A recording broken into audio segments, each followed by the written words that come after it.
Barchaga assalomu alaykum. Yaxshimisizlar? Oxirgi paytlarda e'tibor berayotgan bo'lsangiz, internet tarmog'ida o'zini tez ko'rsatadigan maston yigitlar tobora ko'paymoqda. Bugun salonga borib yangi manikyur qildirdim, прическа и make-up. Chunki bugun men model sifatida fashion show ochaman. Ushbu holatga ko'plab blogerlar, jurnalistlar, hattoki oddiy fuqarolar ham jim qarab turgisi kelmayapti va ular o'z izohlarini bildirmoqda. Gapirmayman deyman, mo tilim qichib ketadi. Mo 50 nima deyapti? 50 bizga nima? Odamga eng alam qiladigan narsa bu ifloslar o'zini o'zlayman deydi. Yiban nima deyapti? Bu yiban.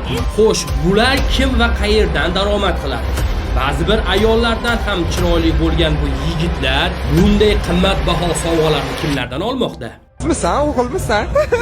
Boy insonlarni problemasi ko'proq bo'ladimi yoki kambag'allarnimi? Haqiqatan ham aziz yurtdoshlar, qo'pol qilib aytganda O'zbekistondagi sellar, O'zbekistonda bo'layotgan bunday tabiiy ofatlar bejizga emas. Chunki gay, trans va shunga o'xshagan yana boshqa bir turkumdagi insonlar soni juda ham ko'payib ketdi.